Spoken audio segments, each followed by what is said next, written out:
Welcome to the Lovecraft Easing podcast. I'm Mike Davis. I'm here with Bridget Brinmark, Matthew Carpenter, Pete Was that pill Rollick. you took a Viagra or what? What? That pill you just took, was that a Viagra? What was that? You didn't No, tell that us. was a pill for the pain I'm in. Oh, okay. Just What curious. about the pain we're in? There ain't no pill for that. Not enough pills in the world for that. Having to be here every week. So you wanted to talk about pills, huh? Does everybody here take metformin? I probably should, but I don't. I know DeBronzo does. I know Pete does. I know I do. So, all right. Well, it's October 1st, so welcome to the month of Halloween. Our annual Halloween episode is going to be on Sunday the 29th. Is that going to be with Scott and Jeff? Yeah, should be. Cool. Yeah. If you guys want to be there, obviously, it's fine. So just let me know. So yeah. Well, I have a prize. Yes. What the frill is that? Yeah. It is a hardbound graphic novel. Really nice art.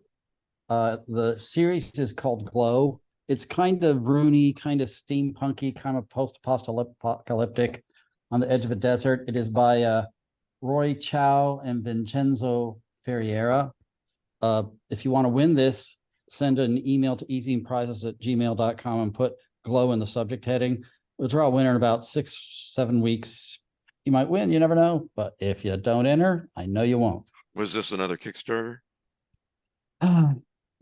You have no willpower when it comes to Kickstarter. I have willpower. I just won't be a slave to it. You're a super supporter, aren't you? I don't know. Oh, introductions. He's an easy and super packy. Yeah. Pete. What? Oh, me? I'm Pete Rollick. So you don't have to. I am the owner of hundreds and hundreds of books that are now currently in boxes awaiting a new home. And it makes me sad. Pay no mind to the van that's pulling up right now. I was actually thinking this morning that if anybody ever wanted to rob me and just make off with lots and lots of collectibles that are worth something, now would be the time to do it. The thing is, And now you just let everyone know. So well, but honest to goodness, if you think about your average breaking and entering candidate, they wouldn't know what the hell they're looking at. You know, right. They would just like say, do you have any cameras or computer? Or... Yeah. Yes, because that stuff is easy to move. Yeah. But yeah, the book thing is. Why are you getting rid of all these books? I'm not getting rid of all the books. Yeah. So what was the impetus about getting new bookshelves and painting and such? Okay. So, a couple months ago, Mandy's father died. And in the process of cleaning out his house, we inherited a 72-inch TV. The 72-inch TV that he just bought. So it's brand new. It does not fit in any of our existing spaces. Otherwise known as a Bradbury wall from Yes, Fahrenheit 451. It is huge. So we had been talking about getting rid of our old entertainment center anyway, because it's from the 90s and it doesn't fit this giant TV. So we got rid of the entertainment center. We got rid of the 2 side cabinets with that. And we got rid of the 2 Costco bookshelves I bought 15 years ago that I had outgrown. And we got rid of all that stuff, sold it, traded it, left it for the garbage men. And then we got a 72-inch console table, and I'm getting bookshelves 120 inches long by 94 inches tall. Wow. So, and it comes with a rolling ladder. Oh my Oh, gosh. that's You could be like That's Belle and great. Beauty and the Beast. Yes. Yeah, you need to take some like short videos of that. And put it with like something like where she's singing something. I was actually picturing the researcher in The Night Strangler. When Okay. Kolchak, you know? Yep. Mike is thinking about a strangler. I'm thinking about some young lady loving libraries and singing and whizzing around on her ladder. There's also Lucian from the Library of Dreams, Hmm. from Sandman. But Yes. so why we've got everything cleared off the wall, Mandy wants to paint and, move some things around. Moving furniture is like my favorite thing. Yeah. It's right up there with moving. Right. So, Yeah. Well, moving. Yes. As you can see, I'm in my new office.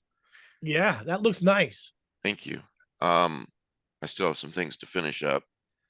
It's been slow going, but I'm getting there. The move was very, very hard, but we love the house that we're in. I mean, That's great. yeah. In fact, this is, I don't think I've mentioned this on air, but this office is, I think it used to be a 1.5 car garage. So it's separate from the house. It's air conditioned, it's got a heater. It's great. Can But the Diane, question, can Danielle question look is- from the outside? Hmm. Oh, What, Bridget?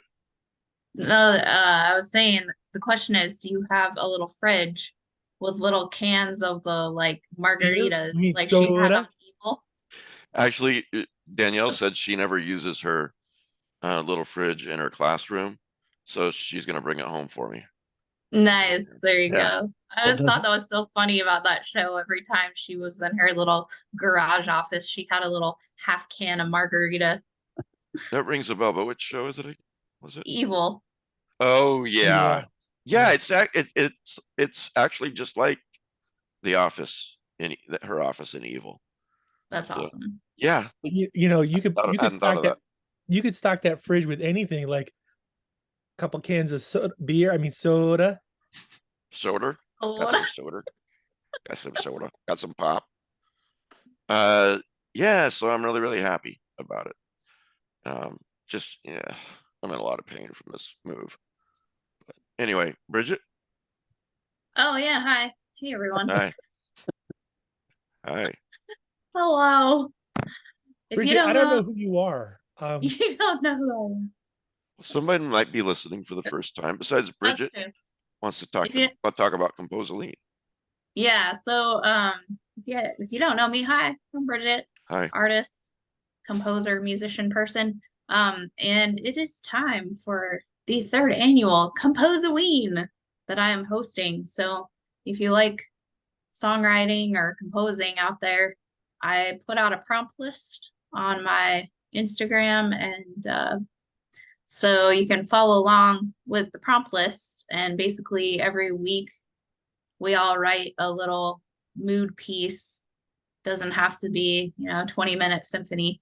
It's just I usually write 2 to 3 minute little spooky mood piece, and post it on each Friday in October, by the prompts, and do a hashtag Babs Composaween, and that way everybody can listen to everybody's spooky stuff, and it's a good time. So hope y'all out there will think about participating. We get a few more people every year, so maybe that will be you.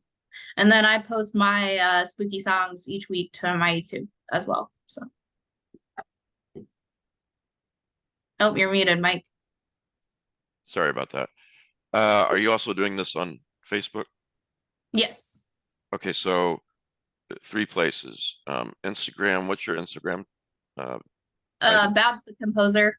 Okay, and then And YouTube, same, Babs the Composer. and then the name of the group on Facebook. Is a Haunting Melody horror music group. Haunted Melody or Haunting? Haunted Melody. Haunted. Okay, and it's Is a it? group. So just Now, see, now you Haunting Melody. Haunting Melody. Okay, Yes. so Haunting you're Melody horror music group. Yes. okay. So you can get on Facebook and ask to join the group. So Yes. And we talk about on that group we talk about spooky horror music all year round anyway, so it's a cool group. well, here at the Lovecraft Easing, it's Halloween all year round. But even so, even more so right now. So it's October the 1st. I'm excited. Yay. Matt, you already Hey. did the prize. Yeah, but I'm Matt Carpenter. I do a few things for the easing, mostly on the Facebook group. Just so you know what's going on in the month of October, we are continuing Daily Dracula. It goes on sporadically until sometime in November as we read whatever the date was included in that book. The book is a epistolatory novel, and so right now the post concerns all the journal entries that are dated 1 October in the book. Right.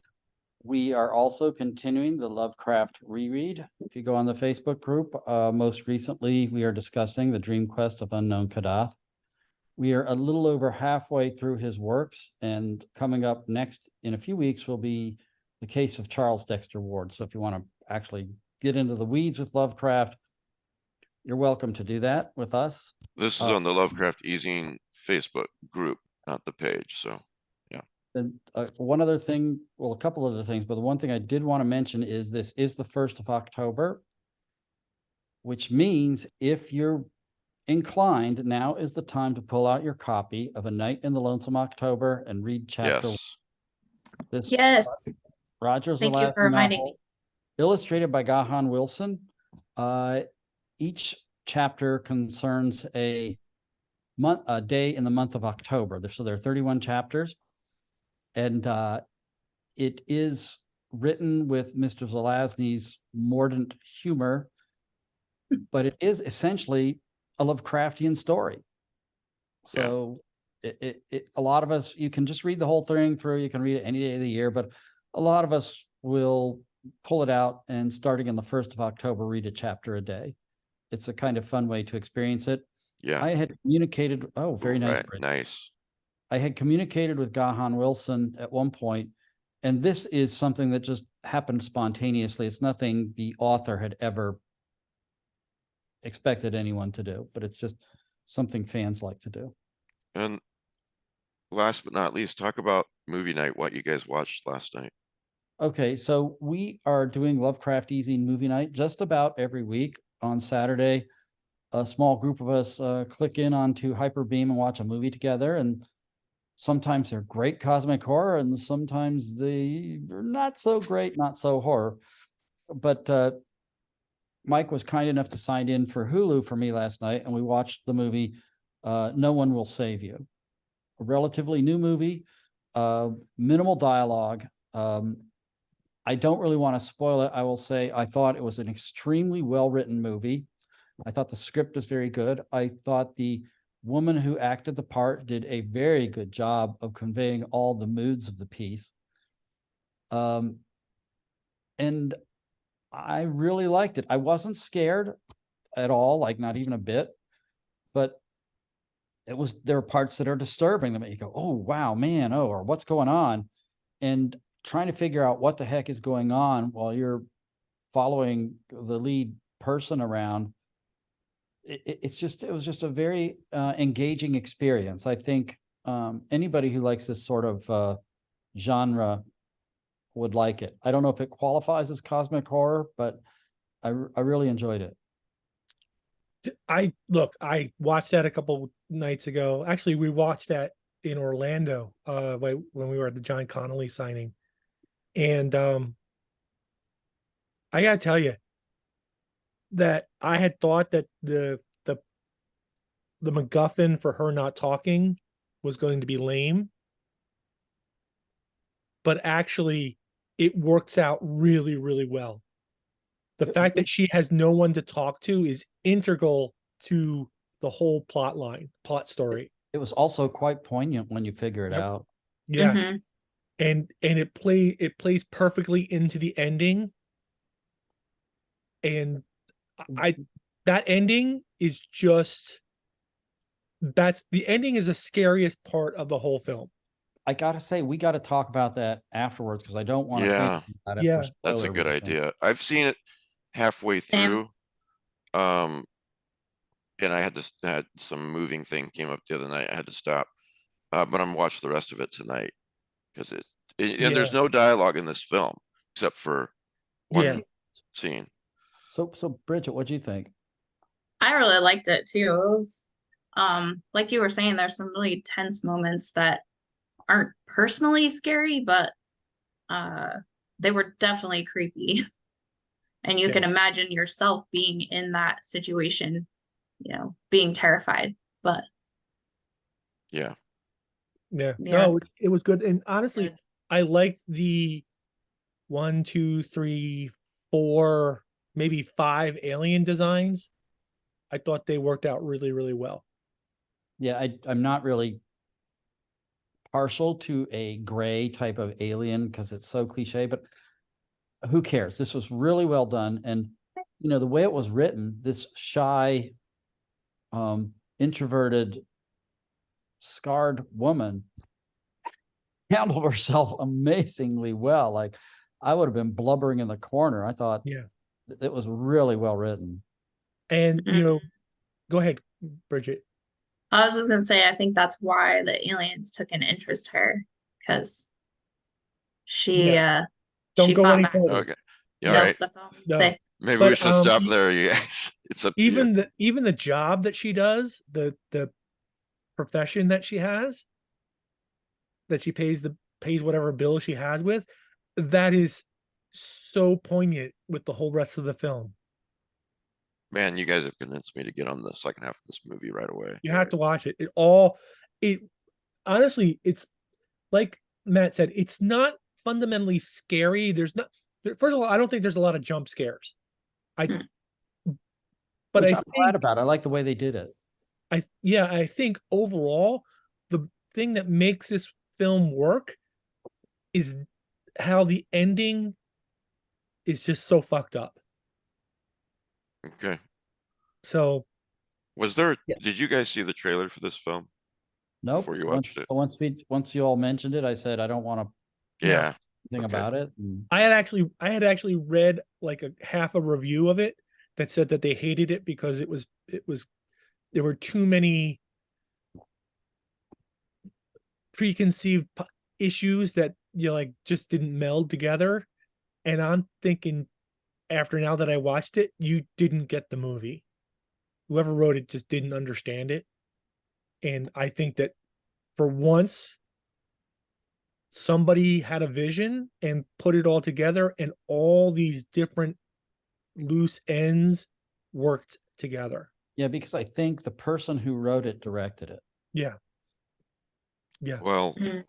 I wonder if we're going to see that actress in anything coming up because I thought she was really good. oh, I'm sure Yeah. this movie's Yeah. been pretty well received. And, for the listeners out there, you guys trust us to give you recommendations every week. Yeah. So yeah, don't read anything and don't watch the trailer. Just watch the movie. So, and see what you think. Sometimes trailers give things away that they shouldn't. So speaking of movies, the Yes. next segue is there's no movie night next weekend, and the reason is the H.P. Lovecraft Film Festival is taking place in Portland, Oregon. It's from the 6th to the 8th of October at the Hollywood Theater. If you can go there, great, but if you can't, they have a streaming pass, and you would be able to stream everything on the weekdays of December 2nd and 3rd. So if you're interested in, for example, seeing Suitable Flesh, well, I can't promise that that's going to be streaming. They have to get certain rights to be able to stream these movies as well. But the short movies are always very good. So you can get a streaming pass. And if you happen to be within, say, a half day's drive of Portland, a few hours of Portland, hey, why don't you come down and just spend Saturday there? They have individual day tickets. Yeah. I think you would really like it. Brian and Gwen Callahan do an amazing job. Usually, was it Andrew Migliori? He's going to be there. He created the film festival. Kelly Young goes there. He's into film production. But There's a don't lot- let that stop you. I think Denise Dumars is going to be there, and there's going to Yes. be guests who are rather eminent in the horror movie genre. So give it a look. I mean, it's really it's just a lot of fun. It's a good time. Well Now, done. Matt, are you going? Yeah, I already got tickets months ago. Okay. It is a lot of fun, but if you My- can't make it, as Matt said, the streaming, you can watch some movies that aren't out there available yet, and you'll also be supporting a very worthwhile adventure. So And there is going to be well, my son's coming with me, so I'll have someone to hang out with. But they're going to have another film festival later in Mobile, Alabama. Yep. And Mike and I are going to go to that one. And I think actually the venue's probably nicer there. It's just not as historic. you're not Yeah. going there, right? They have sort of a standards when it comes to guests, Matt. Yeah, also, I got to get permission to do these things, and it's not necessarily forthcoming. So Yeah. with the Mobile Sorry, Matt. I couldn't resist. with the Mobile film festival, that puts them on all three coasts. Hmm. And, Well, they could do it in Chicago and have it on the Great Lakes coast. sure. No. I don't know when they would do that because it's Chicago is the windy city Right. and it's a little cold, but the funny thing is that Portland is like, oh, Portland, it rains all the time. I have been to Portland like 5 times now and it's never rained once. So Yeah. I've had to wear a windbreaker style jacket. Yeah. Never really had to put on my heavy coat when I've been. no, to Portland. I wore my leather jacket the first time, but ever since then I've just taken a hoodie. So It makes a difference between Portland and Seattle. yeah. It's usually about 10 degrees warmer down in Portland and a little bit less rain. But Okay. yeah. All right. So John just texted me, John Lang, and next Sunday will work for him for Cody Lakin. So Okay. Cool. that's why Cody's not here today. He and I both decided that John's a major inspiration for Cody. If you haven't read his book, The Family Condition, you really should. John Langan highly recommends it. What he said was, let me find the email. What he said was, Cody Lakin is a fabulous writer whose novel, The Family Condition, is a terrific achievement I highly recommend everyone take a look at. I can't wait for his next book. So, that's high praise from Langan. So check it out. If you have time, read it before next Sunday, listeners, and Cody will be here with John. So I want to mention something that ties into creates a bridge between you and Bridget. Me? Yeah. Okay. So right now, the horror mystery writer John Connolly is on tour throughout the United States, and I Yeah. saw him last Monday in Orlando, and I actually got to hang out with him for about 45 minutes. Cool. But and I know, Mike, that you love his books, Hmm. the Charlie Parker books. Did you tell him And- that? Yep. And That's nice. he Nocturnes is one of including the story The the New Daughter. Here's right. the Nocturnes book that Pete sent me. Yep. Very He- nice, signed by John. Also Connolly. written a monograph on one of my favorite movies, Horror Express. Really? Yeah. Holy crap. Yeah. That is a fun movie. It is a fun movie. Where do we find that? I think PS Publishing it puts it out, but it's on Amazon. Mm. But Okay. if you ever got a copy of the hardcover of Black Angel, he included a CD of music Ooh. to listen to while you read the book. That's awesome. And the cool thing is that he does a weekly radio show called ABC to XTC, covering the formative years of great alternative music in the UK. Ecstasy. Yeah, XTC was a great pop new wave band Oh, okay. in the 90s. That is it only your that's really super girl. Anyway, but yeah, anyway, I think he's got a couple for the new book, he's got a couple of music selections to Hmm. go with the reading of the book. Oh, that's a reason to get the hardcover. Exactly.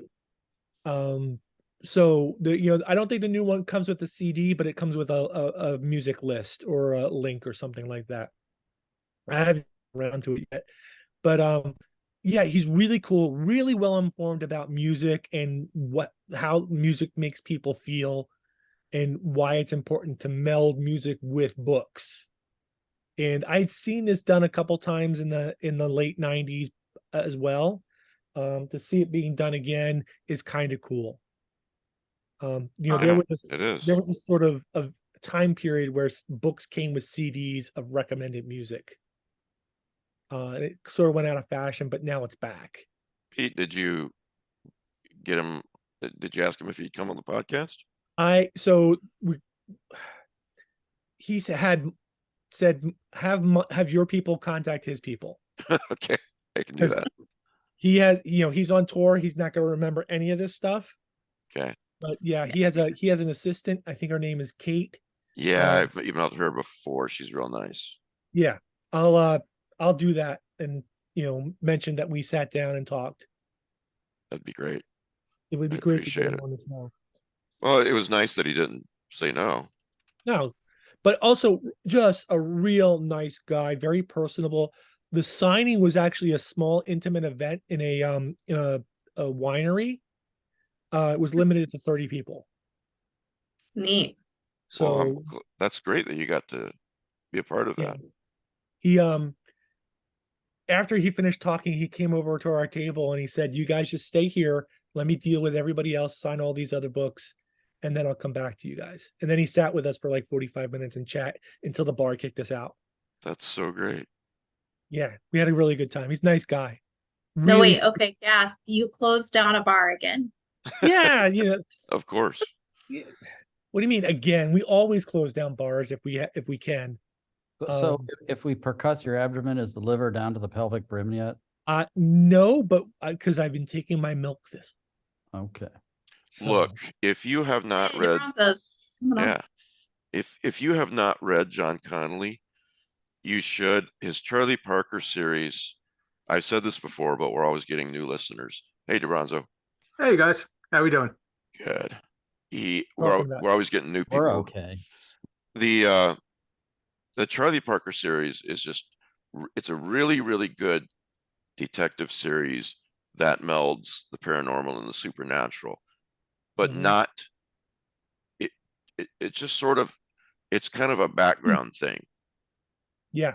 And he uses it very effectively, not too much of it. The other thing is, if you've not read Nocturnes, it's a short story collection of his, and there's some really fabulous horror stories in here and some cosmic horror stories. And if you've seen the movie The New Daughter, it comes from a short story in this book. So, and if you haven't seen the movie The New Daughter, you should. It's quite Lovecraftian, in my view. Yeah, I think I asked him about that, and some of the we always say Lovecraftian. He says Machinesque. Right. It's King says that about the what's the story? I don't know which. I can't remember the one where he's horror? Huh? You mean No, his story about the OCD Yeah, guy I that can't goes to a psychiatrist. Yeah. Anyway. Right. But yes, he's drawing from slightly different sources than we are. So yeah. Right. Yeah. Agreed. So yeah, check out that series. I mean, you've got your work cut out for you if you haven't read it yet. And the nice thing is, it's a really good feeling when you discover a new series and you realize that you like it a lot, and you've got like 15 books in front of you to read, you know. So, DeBronzo, what's happening? Nothing much at all. Very busy with the day-to-day stuff. I haven't had a lot of time for fun. Like I've actually have not been reading for like the last 3 weeks, which is starting to shake. Yeah, So I hear you. yeah, I'm behind on everything. But came to talk about movies though. Have you guys talked about that yet? No, actually, I was going to bring that up in just a second. Huh? Huh? I want to talk about what you guys are watching and reading. I want to talk about, I'm on a kick to read more novels about strange films, like Gemophile's experimental film. Excellent. Right now, I'm rereading Night Film by I forget her first name, but her last name is Pessl, Pessl. What about the collection Lost Films? Okay, There's I'll put there's a that on my short- list. Yeah, it's Lost. It goes with Matt. Help me out here. Was it Lost Radio? Um, Oh, I'm the trying to yeah, remember- oh, the Max Booth. yes, Max Booth. Um, yeah, so yeah, I've got a few that I want to talk about and maybe get you guys' opinions about ones that I still need to read. I think Ellen Datlow did didn't she do an anthology of movie related horror? It's in there. I'm thinking there's a David Shaw one called Silver Screams. Well, okay, But anyway, so 'Cause there's like Final Cuts. It was like stories about Hollywood. oh yeah, that's not quite the same, or is it? no, I don't Mhm. think it is. All I right, Night Film by Marisha Pessl. I got to tell you, this is one And then she interesting also book. did, I'm sorry, she also did The Cutting Room. Yes, The Cutting Room. That was it. Ellen Final Datlow. Cuts in The Cutting Room. If you like Ellen Datlow's collections, they're sort of related. Yeah. I Anyway, haven't. I'm sorry, Mike. I was go gonna say I haven't read this yet, but I saw it on Amazon. Sylvia Moreno Garcia just came out with one called Silver Nitrate. ahead. Okay. But do you remember And she did a short story? I guess it appeared in a couple of anthologies. It was really quite brilliant about someone tracking down a copy of a mysterious movie. It is an extremely well written story. While we're talking, I'll try and remember what it is, and I will. You're not talking about the John Langan one, are you? No, this is by Sylvia Moreno Garcia. Oh, I I'll see. find out the name of it and let you know in just a second. Okay. All right. So if you've not read Night Film yet, it's one of the most interesting novels I've ever read, and that's why I'm rereading it. I read it about 4 or 5 years ago. You know, so with my memory, it's like I'm rereading it. I'm reading it for the first time. So anyway, let's see. I've got a list here. Last Days by Adam Neville. Anyone read that one? Yeah, that was good. A documentary filmmaker is hired to make a film about an infamous cult that died in a massacre some years before. It's the story by Sylvia Moreno Garcia is called Flash Frame. Okay. It was written in 2011. You can find it in the Book of Cthulhu. It's also in Cthulhuotica. So the best way to find it is the Book of Cthulhu. There's a book called Universal Harvester by John Darnielle. First of all, it's set around a video store in the late 90s, which right there, you know, it's got me. It's not exactly a horror film, but there's a lot of dread and unease in this book. I highly recommend it. And also, it's set in Iowa, so you know, there you go. John Langan, Lost in the Dark. It's in Ellen Datlow and Lisa Morton's Haunted Nights anthology. Excuse my voice. I come down with a cold or something. So check that out. Obviously, experimental film. You guys have all read that one, right? Great one. It's brilliant. It really is brilliant. I think it could be considered cosmic horror very easily, but I thought it was just it reflects her personal interests. I think, isn't she Canadian? I think she was I think so. around the Yeah, she is.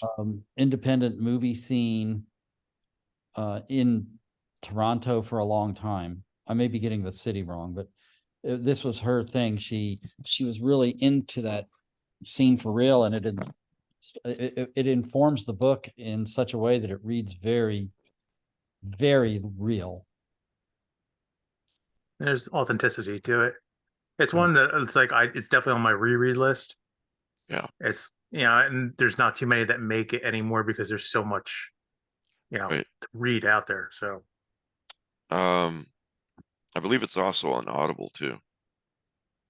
So, her mom was an actress in several of that Canadian horror series that I've talked about before.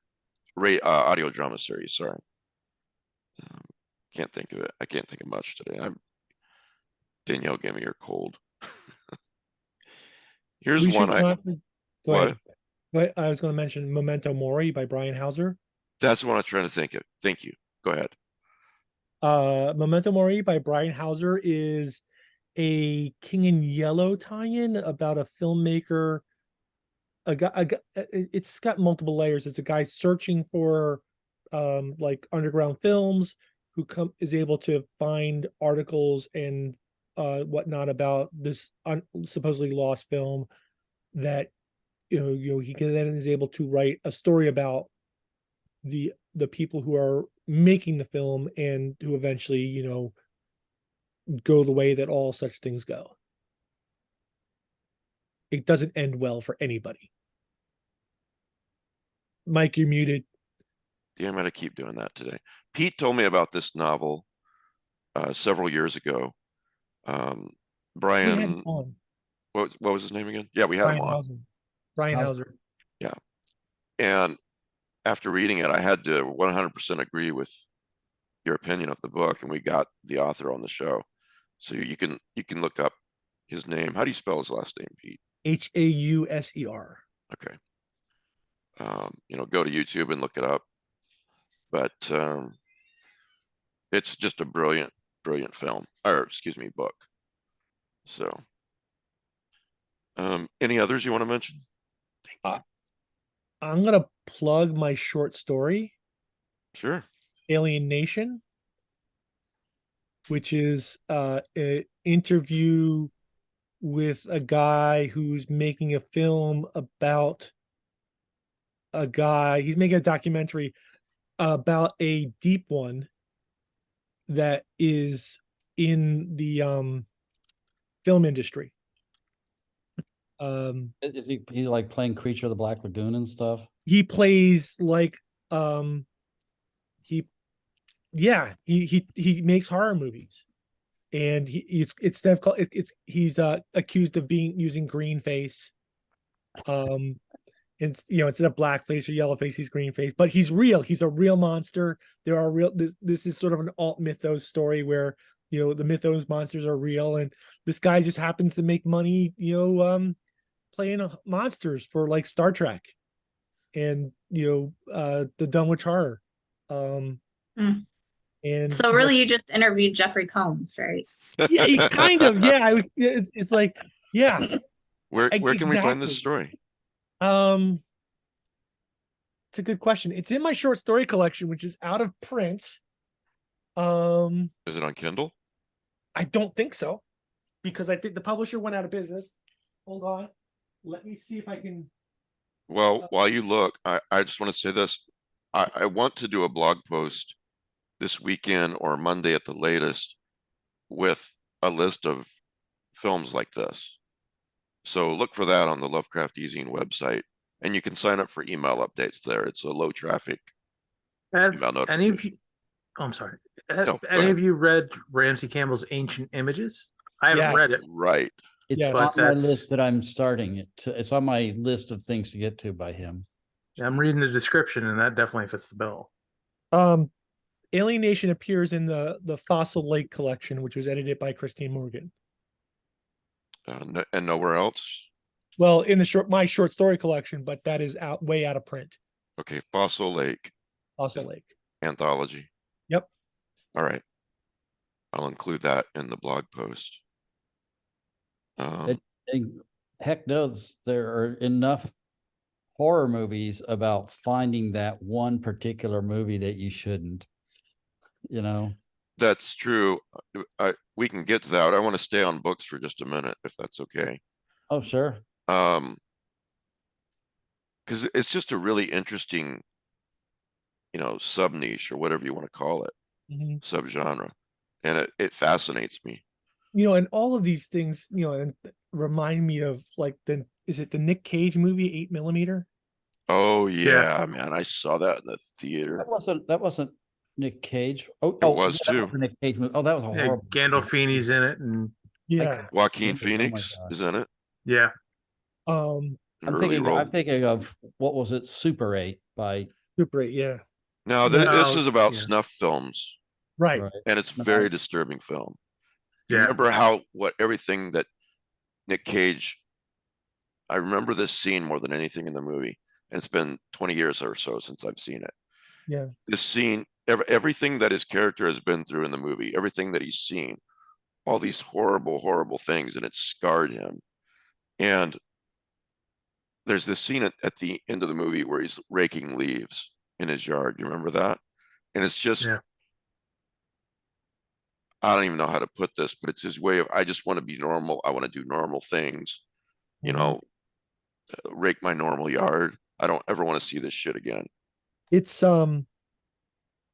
like that scene at the end of At the Mountains of Madness where the guy's just repeating the Yes. subway station names.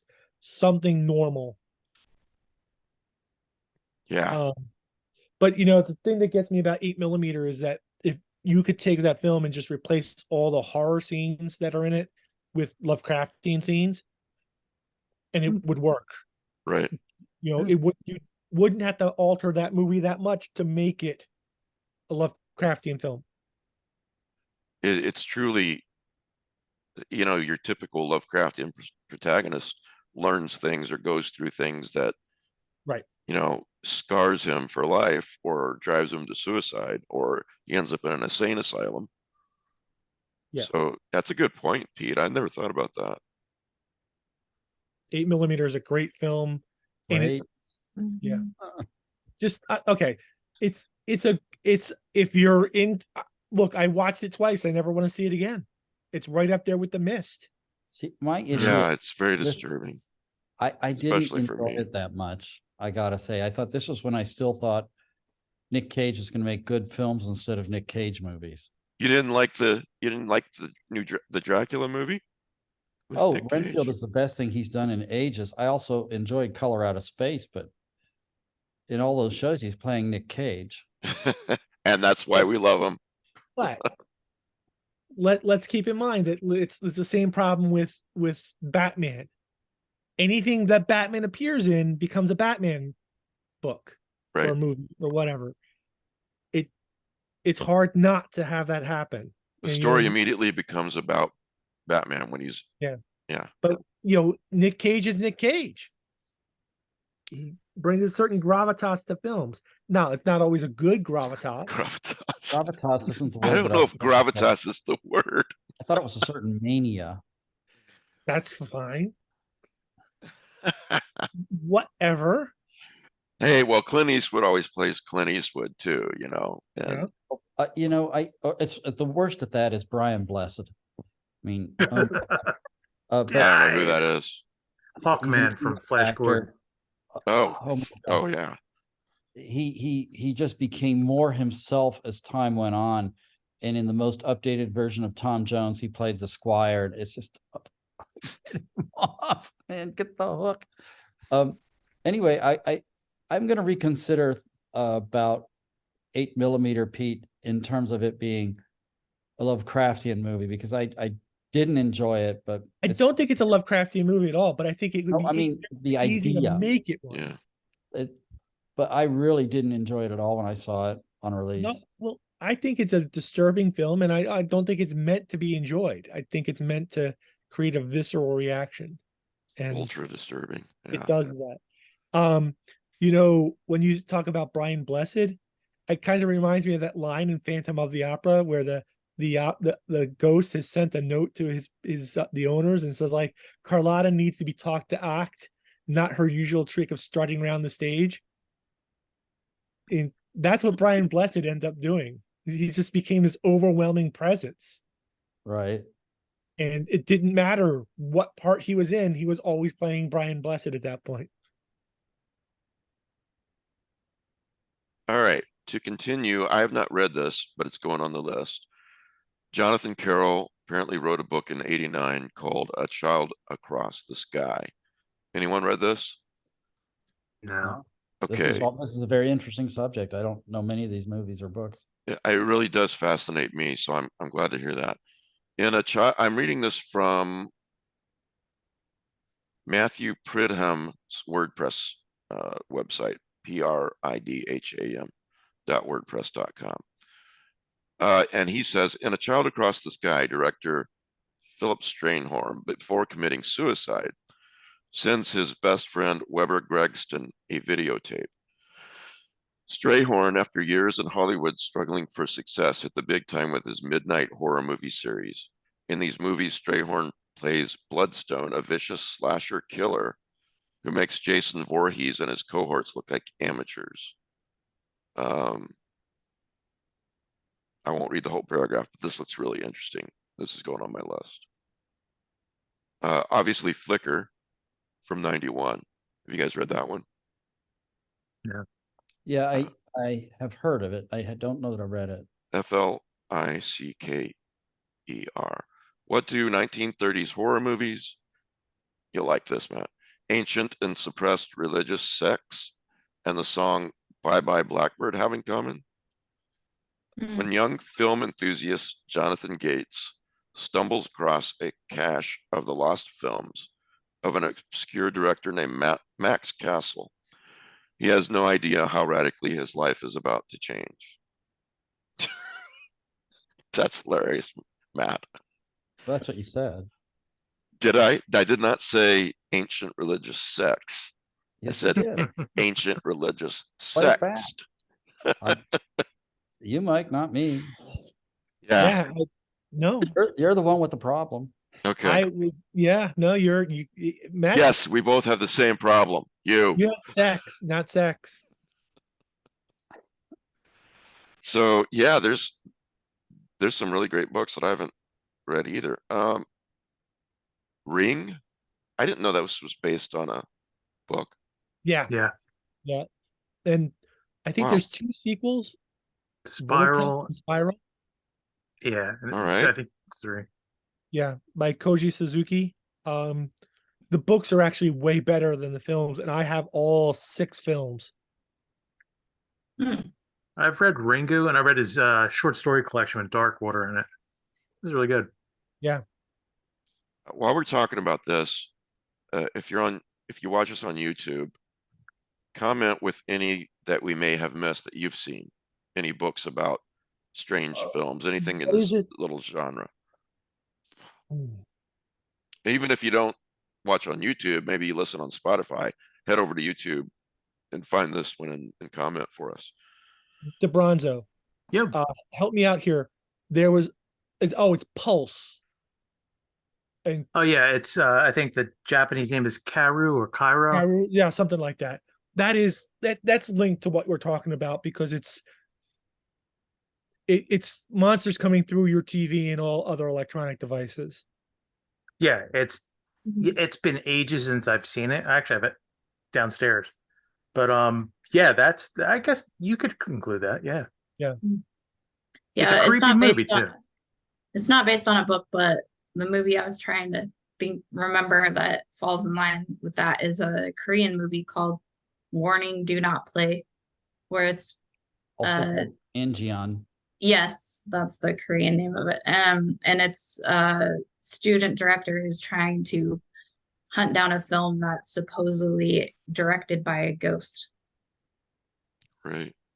And it's I wouldn't, it's not the most amazing film, but it is a pretty decent film. It's pretty creepy in some parts. Then, What sorry, about, Matt. would you include sort of Barbarian Sound Studio a little bit? You could, but I'm trying to stay on books for now. Oh, okay, sorry. No, no, that's fine. I want to know these two. So Barbarian Sound Studio and Warning Do Not Play. Is that right, Bridget? Yeah. Okay. Thanks. Because you've mentioned that before, Bridget, and I've never got around to watching it. So I need to do that. Yeah, it's pretty creepy. Demon Theory, Stephen Graham Jones. I You guys haven't read read that it. one? No, but I think it fits in. I actually didn't know. And of course, he's been on the show several times and he's a friend, but I didn't know about this until recently. So the novel purports to be a novelization of a trilogy of horror movies, which were in turn based on a book of interviews with mental patients. The novel itself, the layer, I'm not going to read all this, but if it's Stephen Graham Jones, look, it's good. And it's in this little subgenre. Zeroville is another one on this list that I haven't read. Well, The Grin in the Dark, Ramsey Campbell. that's about clowns, I thought. Yeah, I think Ancient Images fits better. Yeah. Okay, I think, and if there's any others that I need to include on this blog post, listeners, please comment on the YouTube. If you send me the list, Mike, I can ask around also Right. on a couple of movie buff websites. Okay, I appreciate that. Okay, so flipping over to movies, Bridget mentioned Warning Do Not Play. And then Cigarette Burns. Oh God, yeah. Yeah. That's in what anthology series? Masters of Horror. It's Carpenter.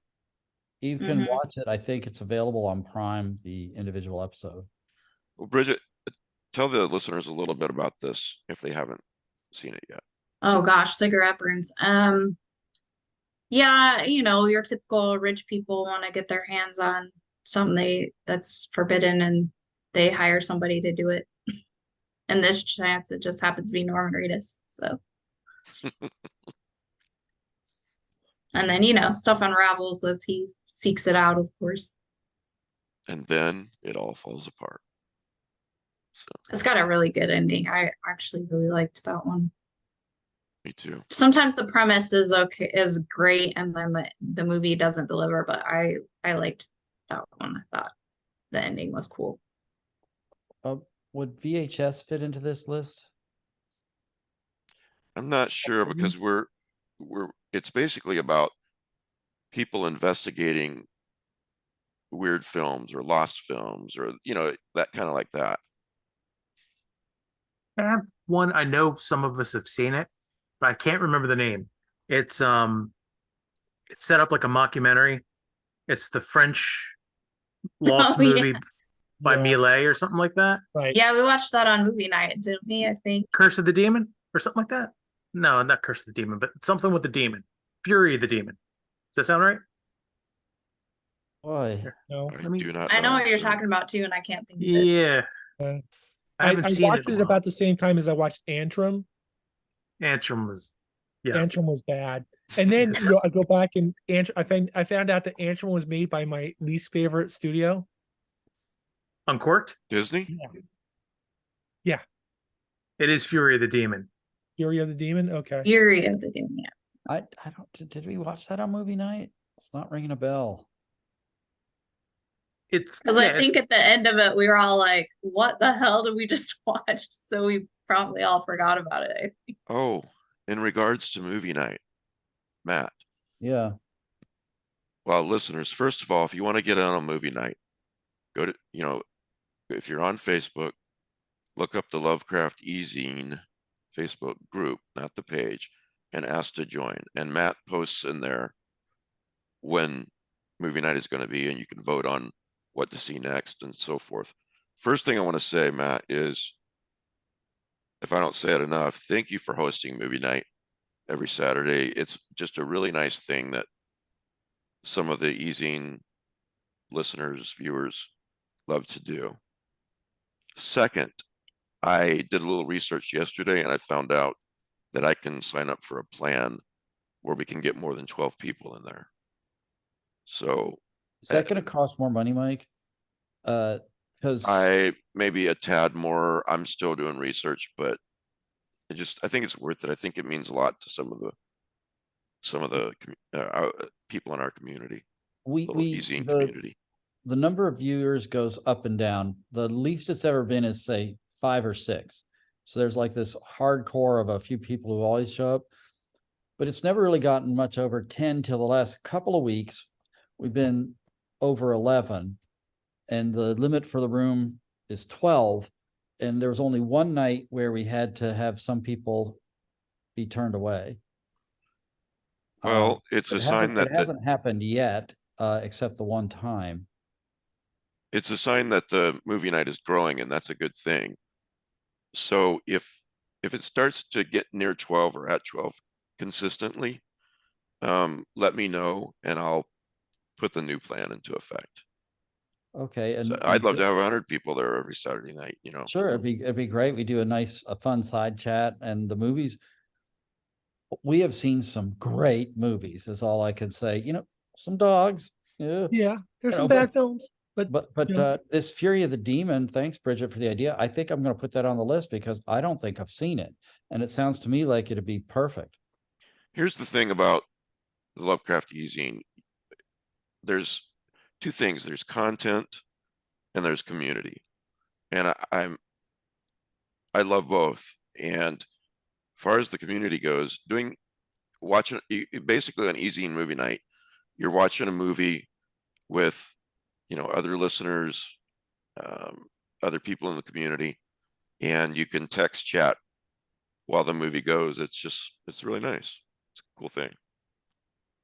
So all right, so this is tangential to your theme, and a lot of people have rightfully disliked this director, but Woody Allen's Purple Rose of Cairo.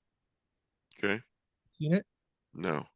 To be honest, Pete, that was long after I stopped watching Woody Allen. Okay. The movie basically is about this woman in the Depression era who hates her life, and so she goes to the movies every day, and she sits through the same film every day, the Purple Rose of Cairo, and then like That's the right. 20th 30th time she's seen it, one of the characters on the film just turns to looks at her and says, "You must really love this film." And then love the fourth wall thing. Walks off the screen to visit the real world. Oh wow. Yeah, it's Jeff Daniels. Yeah. And while he is visiting the real world, the other characters in the film are stuck. They can't move forward without him. So they're just up there on the screen complaining to the movie theater owner that, you've got to get this guy back, otherwise we can't go on with our work. But yeah, it's kind of interesting. It's kind of funny and it's kind of scary at the same time. But it's quite a horror film. It's done more as a comedy, but there are some weird concepts. I'm a big fan when it's done well of breaking the fourth wall. This is done pretty well. Yeah. I think at one point she goes up on screen as well. She goes to visit that world, and like she gets a glass of champagne, but it's just ginger ale because that's what they filmed with. So And speaking of done well, there's The Last Action Hero, right? Oh, a classic. Yes. I just threw up a little in my mouth. Hey, you know what movie comes to mind since you mentioned Purple Zakairo's Final Girls, where Oh the yeah, daughter's mother dies and then she winds up in the movie she's in, which is like a Yeah. Friday the 13th yeah. And then There- of course, what Terror in the Isles? with Donald Pleasance, Yeah, where it's like a compilation of movie clips. Yeah, oh yeah. That's from like way back too. That's like from the early 80s they did that. yeah. Well, there was a production issue. There was lots and lots of video rental places and very, very little content. So you made whatever you could make. There's just briefly about the fourth wall. There's a novel by Dan Simmons called The Fifth Heart. And it's actually on Kindle Unlimited right now. And that's a hell of a deal. But here's part of the synopsis. This is what grabbed me. Holmes is currently on his great hiatus, his 3-year absence after Reichenbach falls, during which time the people of London believed him to be deceased. Holmes has faked his own death because, through his powers of deduction, the great detective has come to the conclusion that he's a fictional character. So, at one point in the book, he sort of breaks the fourth wall while he's taking drugs, and he can see letters coming at him, you know, not letters, the alphabet type of letters. I can't describe it very well, but it's a really great novel. But if you're gonna, then there's your one of your favorite films, The 13th Floor. That's a great film. Yeah. It was overshadowed by The Matrix. Right. I can't even say why it's so great because it's such a spoiler. And then I've always loved the character of Moriarty in the Next Generation films. Yeah. Yeah. In the series too. Yeah. And I love that they brought him back for Picard. Yeah. Uh, Remember the end of that one episode where they trick Moriarty? Yeah. And he's in a virtual reality. Right. And Picard says something to the effect of, "How do we know we're not?" Yeah. And then somebody asked for the arch Yes. Right. just to check. Yeah. So anyway, I think that covers that topic. Excuse me, The Fall of the House of Usher, Mike Flanagan. It's going to be on Netflix on October the 12th. I'm thinking it might be enjoyable. It has nothing to do with Poe. Well, I'm sure, but It's a Poe. I wouldn't say representation of nothing, but Poe. I wouldn't say nothing. It seems more like a Poe soup. Like, let's just throw a bunch of Easter eggs in there kind of thing. It's Well, I read a okay, come on. It's the House of Usher is like sexy billionaires misbehaving. no, getting listen, I read a off- review of this. Reviewer saw the whole thing. He says this is Flanagan's best work yet. He said it's incredibly done, incredibly well done. Jesus, just yell, "Get off my lawn," why don't you? It's like, come on, but it's like they could have named it anything. It's Yes. the Fall of the House of Usher is very gothic about an old family tragedy or failing coming back to consume them. What does this matter if Completely it's fun if it's a good watch? But to call it the Fall of the House of Usher, Mark Well- Hamill's character's Arthur Gordon Pym. Get Come back on. to me after you've seen it, okay? yeah, Look, okay. 10 years from now, we're going to make something called the Many Houses of Mike Flanagan. Well, there are people already calling his work the Flaniverse. Oh, God. My Lord. I'm not so sure. So can we get him to remake Edgar Allan Poe's The Haunted Palace? I don't know. Is really Charles. You know what Dexter- that is the case of Charles Dexter Ward, right? Yes, Yep. that's what I did. Yeah. Basically. Yeah. So, Yeah. and then they called it Poe because Poe had cachet amongst 1960 audiences that Lovecraft Right. didn't. Yeah, Corman had been making Poe movies. Right. All right. So what are some of your favorites favorite horror films for the month of October, the Halloween month. I can start off, ones that it's kind of a tradition that you watch. Okay, every so month. it's very simple because it goes back to a really treasured childhood memory. When I was in kindergarten and we lived in Columbus, Ohio, my dad was a student. He was really poor. So we didn't get to do much, play out in the alleyway or whatever. But on Halloween night, he took me and my two older brothers to a triple feature at the local movie theater, and they showed Dracula, Frankenstein, and the Wolfman. Those old classic monster movies. And that's how I've thought about the holiday ever since. Those three movies, I could just watch them every year because it's first of all, they're very enjoyable, but also it's just a memory. Yeah. Yeah. I That's love Universal horror movies. Like every year I own them. So I just go through them. It's like I already watched Mummy, Dracula. I'll do all like the core ones, plus Creature from Black Lagoon and Werewolf of London. I mean, they're just great. Yeah. I tend to watch 13 Ghosts, the original, and this really, really bad movie with Desi Arnaz Jr. called The House of Long Shadows. Oh, isn't that it's like Price and Carradine and It's Price, Cushing, Lee, Carradine. Yeah, they're all in the film. It's like the greatest cast ever, and it's a terrible film. What is it that keeps you coming back every Halloween? Just to see those guys, together, because they didn't do that much together. Yeah. But there's that. It's also it's kind of based on it's a Shaggy Dog story.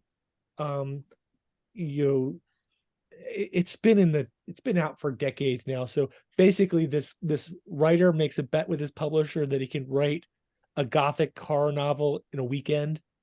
So they send him off to a house where he can't be disturbed. And then of course everybody starts showing up at the house, and they're there because that's the weekend that they're going to release their brother who's been imprisoned in the attic for 20 years. And they open up the attic and he's gone. And You're right. This sounds horrible. Everybody starts dying, being killed, and finally, like the writer and the publisher's assistant are left standing there alone, and like one guy's like, "Do you understand it now? Do you understand the horror of human emotions?"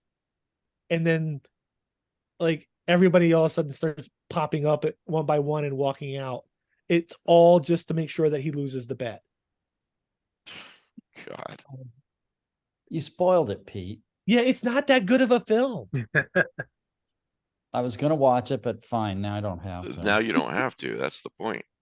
I think it's loosely based on a book called Seven Keys to Bald Pate by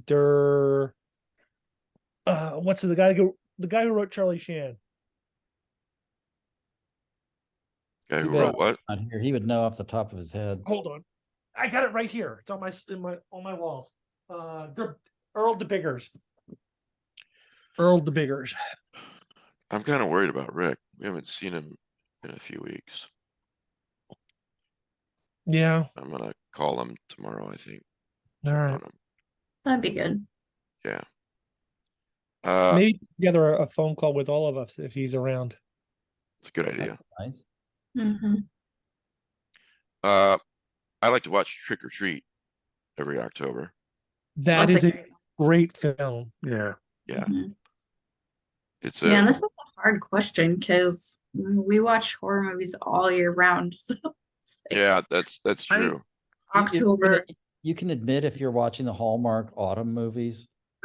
No, but I do honestly like some of the kids' movies, like spooky movies, because I watch really scary stuff the rest of the year. I kind of like we watched the Halloween Town movies. Yes, Yeah. I was about to say Halloween Town. Yeah. Logan loved that when he was a You kid, and know? I was like, "This is actually pretty cool if you're a Wait. just fan like of Halloween." nostalgia kind Yeah. of like cool movies like that, Hocus Pocus and Scooby Nightmare Doo. Before. I mean, it's Scooby Doo. Oh my gosh, love Scooby Doo Didn't our movies. pal Phil Fracassi write Spooky Buddies? The dog film, he Yeah. he wrote a bunch of the buddy movies with the little dogs. Something with puppies. I Mhm. remember that. Yeah. But speaking of dogs, Frankenweenie, Frankenweenie. it's a great one. The Halloween Tree. I mean, Yeah. classic. Oh, gosh, yeah. Bradbury with Leonard Nimoy. The Haunting, the original Haunting. Yeah. Yeah.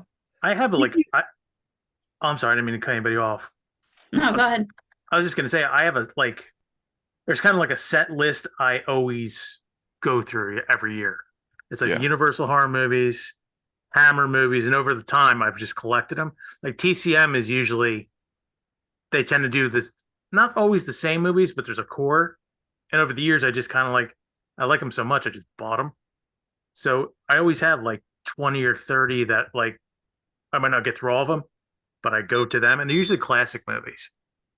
There's a couple modern ones that slip in there, but mostly it's stuff that I used to watch movies constantly, Right. multiple times, the same movie every year. Now it's I kind of condense it down to October, and they have the top spots over everybody else. Well, there's an actual Friday the 13th this year in October. So Oh, is some there? stations, Oh, some wow. stations gotta have, a Friday the 13th marathon that day, I'm sure. Yeah, yeah. That's cool. That's I really cool. I think is it I have Max and I get TCM through Max. I Mhm. think they have do they have all Halloween or all Friday the 13th? Friday the 13th right now. Friday the 13th right now. Yeah, but what I like is when you can just put on a station and they play it all day long. Oh, yeah. Right. Like Yeah. some kind of just franchise day event. That's, I think, my favorite part about October is just a lot of the stations that'll do that. And you don't have to think, oh, what horror movie shall I watch today? It's it's just somebody's gonna be showing horror movies like TCM, like you said, DeBronzo, but you Yeah. just put it on and there's gonna be some cool horror movies all day long. TCM used to do a thing where it was I don't want to say it's the whole month, but that last week or two would just specifically be horror movies. Now they have it's Monday we're gonna do these 4 movies, and then there's 3 or 4 nights where it's horror and they sprinkle them in between. So I mean, still they're one of the few that really does it anymore. I know AMC does theirs and stuff, but they're more modern. Yeah. I know what you mean, Bridget. It's that mood that you're talking about, that kind of that Halloween mood, and it's just on the TV all the time, and you don't have to think about it or pick anything. Yeah. It looks like AMC's done it in the past, a Friday the 13th marathon. So maybe they'll do it this year. I can't find any info official. So hey, people out there, if you know. You know how you can create Tell us. You know how you can create playlists on YouTube and Spotify? Yeah. There should be on viewing channels like Hulu. You could go and make yourself a playlist of 20 films that you want to watch, and then just after one movie ends, it goes to the next one, and so forth. That would be really cool. That would be really cool. But You then mean, they'd be like, oh, people won't buy them then.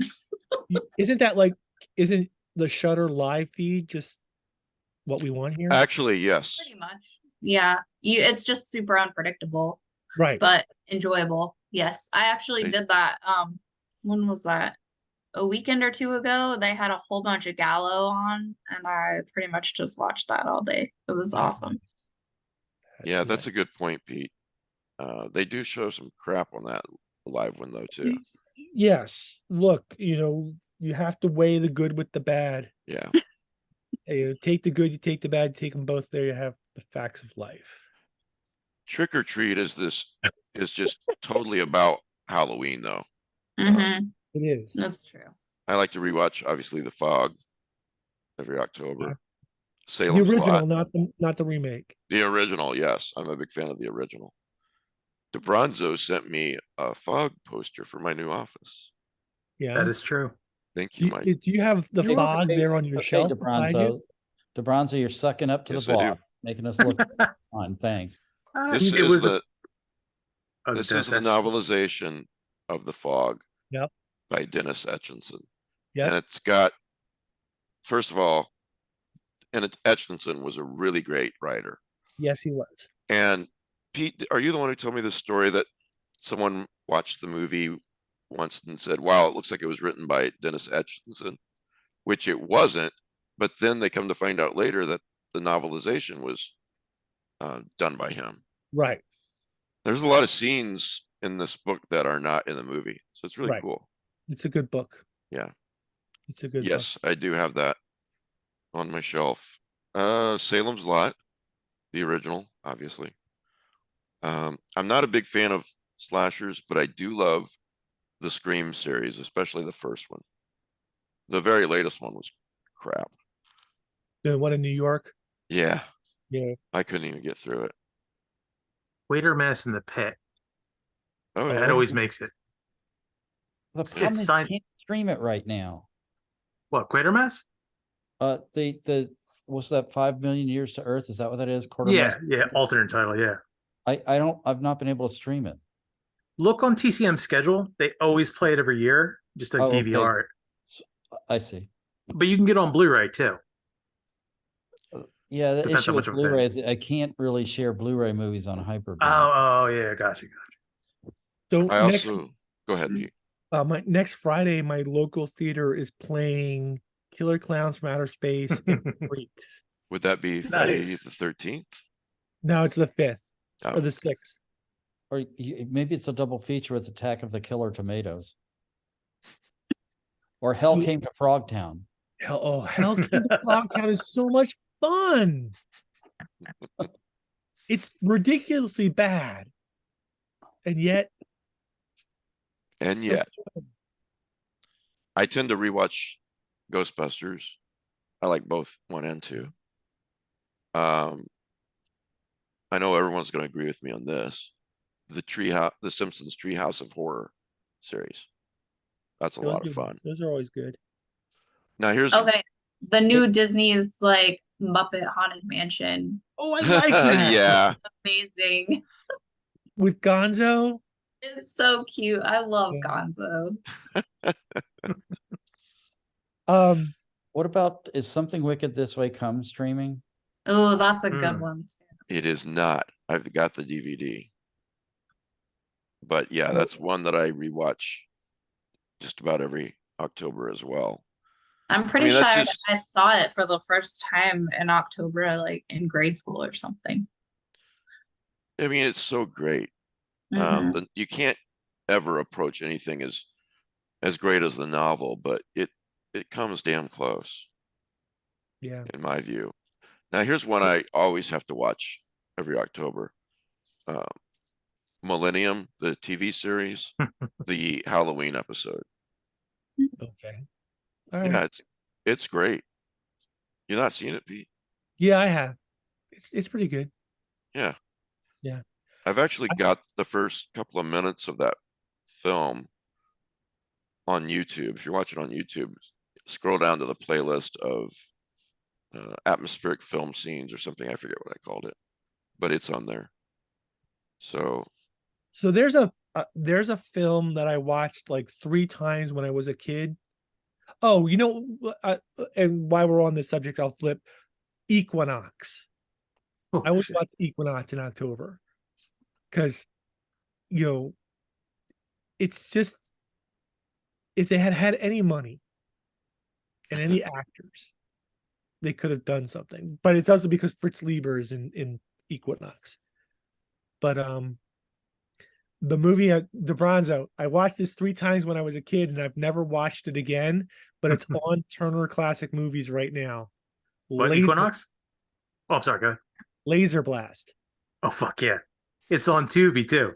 Oh, Tubi, yeah. Tubi's have you gonna seen be. this, Mike? So Oh, Laser you- Blast is about an alien that loses its gun on Earth, and some Ray gun? teenage- and some teenage no, he's like the kid nobody likes, picks it up and it grafts itself onto his arm, and he slowly is turning into the alien. Yeah. But the thing is, it's done with claymation. That sounds bad. They kind of look like turtles, their heads. Yeah, but you remember the production value for Land of the Lost, the original? Yes.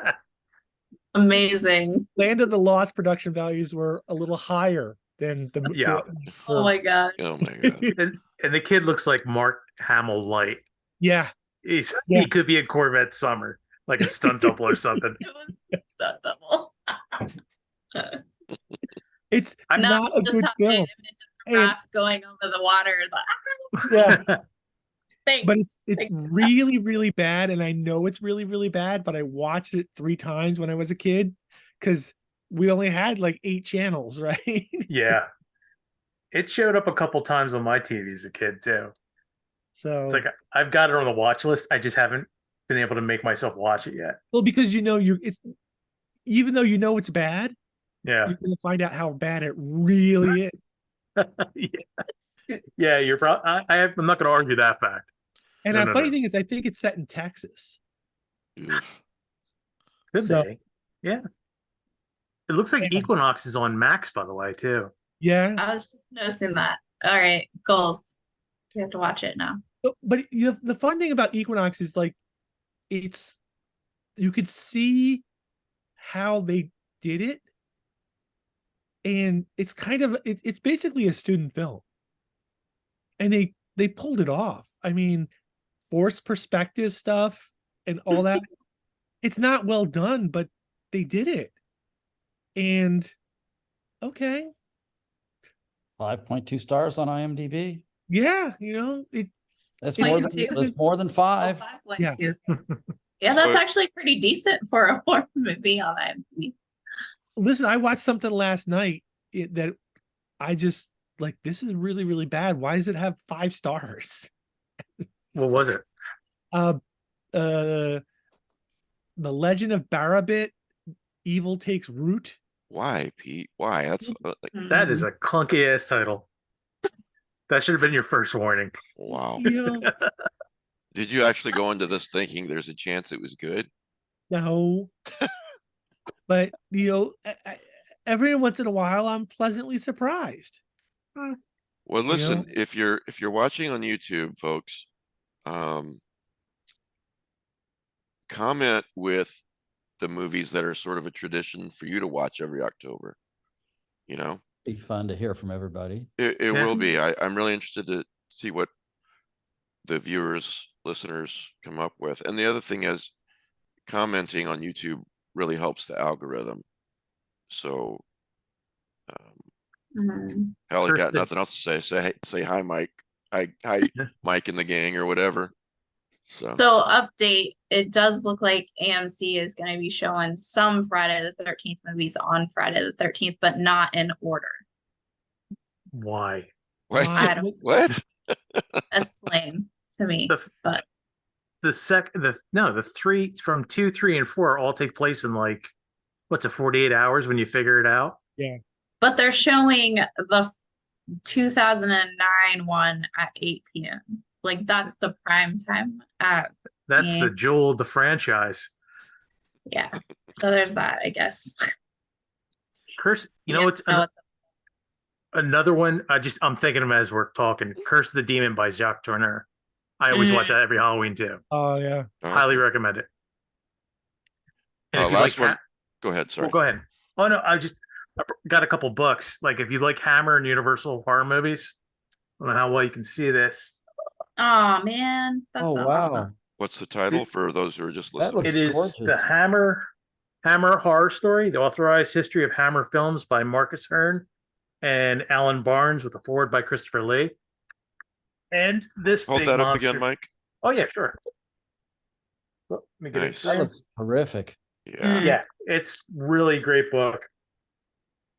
Oh, Oh, wow. beautiful Look at spreads. a lot of pictures. Yeah, I'm horrible. Like getting this in, like Dracula, Yeah. Prince of Darkness, No, Oh that yeah, is- and while you're that at is it, listen great. to some of Christopher Lee's metal albums.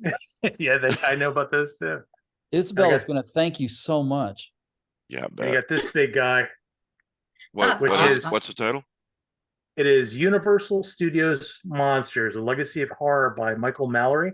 I And got this it. is Yeah. actually bigger than the Hammer story. It's a great book. So I'm trying to. I don't know if this is. Yeah, there's a whole thing on. Gorgeous. Oh, Yeah, geez, Bill. I'm not going to go through the whole thing, but I mean, it's just chock full of posters and pictures, and obviously, I mean, it's text, so you're just not looking at a pretty pictures the whole time you're reading the book.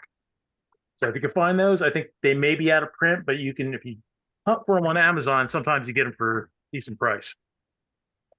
Or for all I know, they could have re-released them. So Didn't Mallory O'Meara write a book about the Black Lagoon, Pete? yeah, the she Lady of wrote a Black book. Lagoon. It's on my shelf. It's the Lady of the Black Lagoon. Lady from the Black Lagoon. Yeah. The story of the woman who did the creature design. Didn't get any credit for it. Millicent Patrick. What Yep. were you going to show us, Pete? So this is the. Why am I? Because your It's because background you is got the blurred. blurring. It does to me too. Oh, a Horror Express. The Horror Wow. Express by John Connolly. Oh, you were talking about that I earlier. was talking about this earlier. I just found it. I'm trying to turn Nice. it off. Sorry, Pete. Go is to that, go to where it says stop Put it in video, front of your face. and there's an arrow there. Pete, is that the story of writing? There you There you go. Screenplay? No, it's a sort of John Connolly wrote a little monograph about why he loves watching the movie. And it's short. It's not long at all. But here's the back. Remember watching horror movies late at night alone in secret when you were just a child?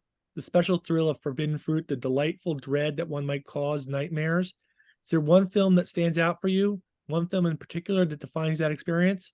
For author John Connolly, it's Horror Express. But why? Why this one? What was it about this slightly ramshackle British-Spanish co-production that, despite obvious flaws, made it such an effective, entertaining, and memorable horror movie? 30 years after the first viewing, John Connolly goes back to the source to find out why it stayed with him and if it still works. I know, Teddy Savalas. That's what I was going to say. I was going to say that Yeah. exactly. Yeah. I only wish that you played it as Kojak, baby. With the lollipop, it would have been great. Who Yeah. loves you, baby?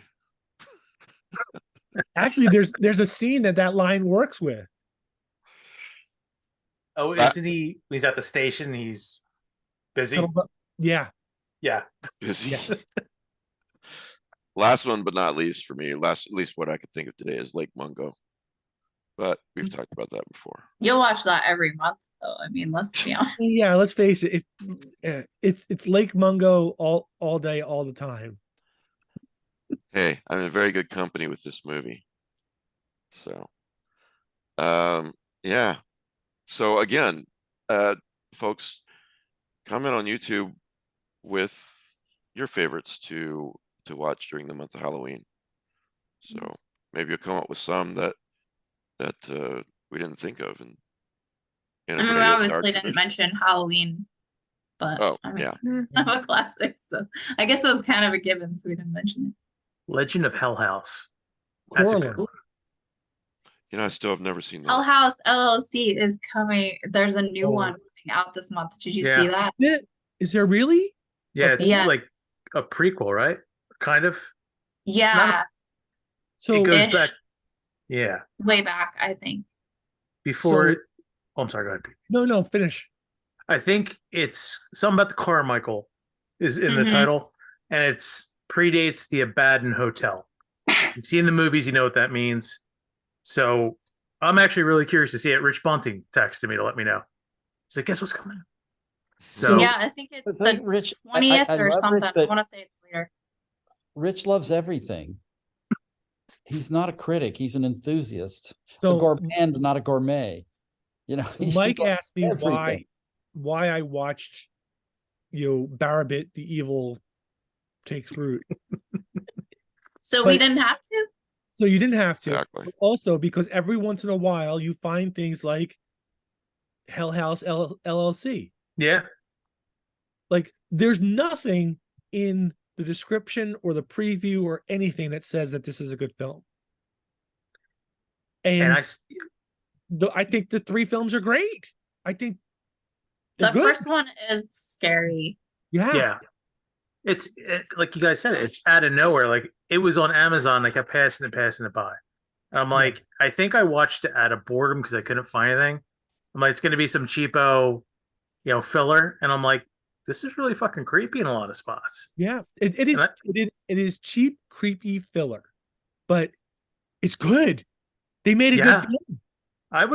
I would give that a recommend. Definitely. That's a good one. And it's Bridget. rewatchable. Which is Yeah. kind of a rarity too, because I watched it and I was like, holy crap, this is scary. And it has a scary clown in it. So I was like, Mike, I know you hate scary clowns, so you need to watch this. Yeah, that's even- and that's good too. The way that Even it's watching used. it with him the second time, it was really rewatchable. And Yeah. you discover new things when you watch Yeah. it, which is awesome. Watch it with the lights out and everything's quiet. It'll do its job. So do we have any hopes at all that the Five Nights at Freddy's movie will be good? It's a really effective game. If you've never played the game, it Never got played quite it. the jump scare. My kids like it. Yeah, So- I've watched Tobias play it, but I haven't played it. Yeah. What? There's a movie. It's not Halloween related, but there's a movie that's Black Lagoon related or influenced, and I'm trying to think of the name of it. I'll have to look it up. But it's set during World War II. It hasn't come out yet. American yeah. soldier and Japanese soldier stranded on an island. So orang something. Yeah, it's shit. I think I might have sent it. Keep talking. I'll see if I can find the title. But it's like I think it's something like that. Oh, Yeah. we'll keep talking. All right. But what do we Keep talking. what do we think about Bloodfest? Never seen it. The one with Jacob Batalon, where they go to the park that's Halloween themed it's a Halloween horror thing, and they end up actually killing people. Mm. I think I know what you're talking about, but is it called? It's recent, right? Like Right, last okay, 5 there were years. 2 films that came out about the same time with similar titles. One was Bloodfest. I think the other was Screamfest. I This one has Zachary Levi in it, briefly. Mm. Anyway, Not interested in Zachary Levi. well, he killed within half an hour. So anyway, I like it. It's a good film. It's fun. Orang Ikan. Yes.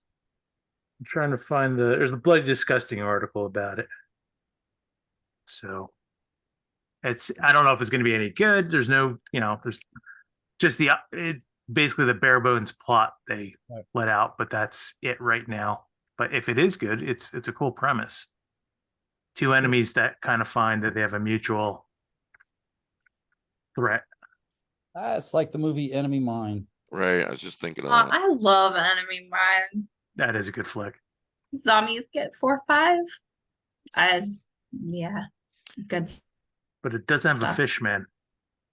So Yeah. Anyone seen the Boogeyman yet? No. no, but Kelly Young said it was pretty good. Okay. I'm gonna finish No One Will Save You today. I saw that Friday. Anybody else see it?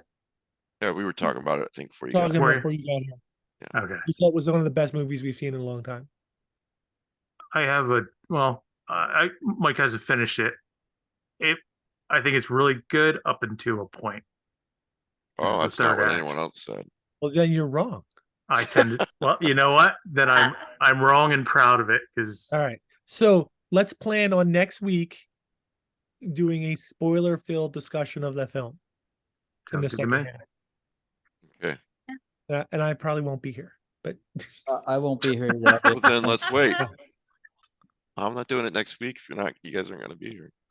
No, so what's going to happen next weekend is we're having an electrician come and move all the utilities off that wall. Fun. Other places on the wall, and I just have to be there to supervise. That should be very reasonably priced. It is. It's not. Yeah, but actually, it's a friend. It's the spouse of a friend who's doing Oh, it. so they can easily gouge you and you won't say Yes. anything. Mhm. I have a Patreon. Starts one? just one. It starts at $5 a month. We do Patreon podcasts. They're really cool. Tomorrow, it'll be on Tuesday, but tomorrow I'm interviewing Gwendolyn Keist. He is so cool. Yeah, she is. Did Another you see her photo shoots? Yeah, I see them occasionally on Facebook. Oh, or they're so something. much fun. Did you see the one last year where she dressed up as Herbert West? Yeah. Yeah. That was pretty cool. It's going to be one of the deep background in that series with her tomorrow. So you guys are welcome to join if you want. It's going to be during the middle of the day. So, let's see here. So that's at $5 a month. $10 a month, you get all that. Plus you can hang out with us a couple times a month, on Zoom, non-recorded, just hanging out with us. We're doing, Mystery Science Theater 3000 series also. That's $5 and up. And So, I blame Bronzo for that. and then it goes up from there. But yeah, I've got the link in the show notes.